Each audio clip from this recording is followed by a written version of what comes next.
Gram सभा सुनौली मोहम्मदपुर से प्रधान पद के प्रत्याशी, प्रधान पद सेवक, आपका बेटा, आपका चहेता, आपका लाडला, सबके दिलों पे राज करने वाला भाई सुरेंद्र सिंह। तो मेरे भाई और बहनों, इस बार प्रधानी के चुनाव में सुरेंद्र सिंह भैया को भारी से भारी मतों से विजयी बनाना है और अपने सुनौली मोहम्मदपुर को बहुत सुंदर, बहुत स्वच्छ, बहुत आगे लेके जाना है। गायक आपका भाई। किया वादा है मिलके निभाएंगे हम, सुरेंद्र भैया को विजयी बनाएंगे हम, बनाएंगे हम। किया वादा है मिलके निभाएंगे हम, सुरेंद्र भैया को विजयी बनाएंगे हम, बनाएंगे हम। अपने गाँव से पढ़ा लिखा भैया हमें विद्वान चाहिए, सुरेंद्र भैया जैसा हमें प्रधान चाहिए। भाई बहनों से यही वरदान चाहिए, सुरेंद्र भैया जैसा हमें प्रधान चाहिए। सुरेंद्र भैया तो ऐसे नेता हैं, ऐसे बेटे हैं, सभी गरीबों के काम आने वाले, सबको गले से लगाने वाले, सबका हाल चाल लेने वाले। कभी कोई विपत्ति आ जाए गांव में, सबसे आगे खड़े होने वाले सुरेंद्र सिंह भैया अपने गांव को बचाते हैं, सबका सम्मान करते हैं, सबको सर माथे पे बिठा के रखते हैं। इसलिए सुरेंद्र सिंह भैया को हम जिताएंगे और अपना वादा निभाएंगे, क्योंकि कहते हैं काम किया है काम करूंगा, जन जन का सम्मान करूंगा। धन्यवाद।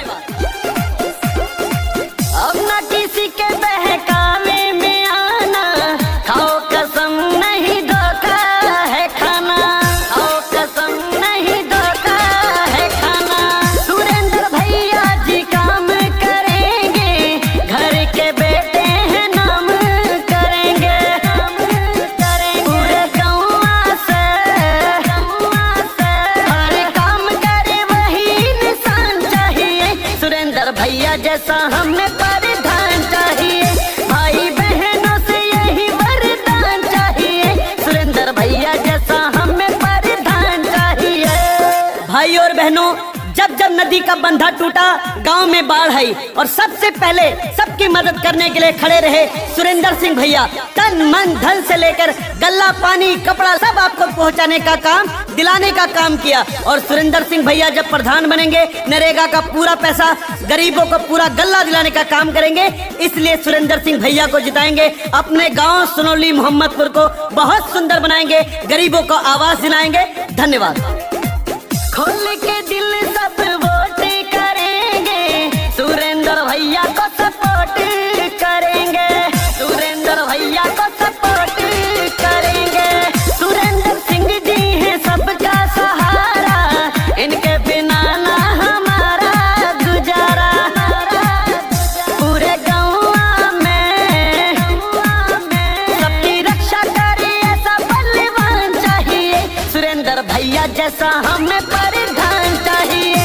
भाई बहनों से बस मतदान चाहिए, सुरेंद्र भैया जैसा हमें प्रधान चाहिए। किया वादा है मिलके निभाएंगे हम, सुरेंद्र भैया को विजयी बनाएंगे हम, बनाएंगे हम। पूरे गाँव में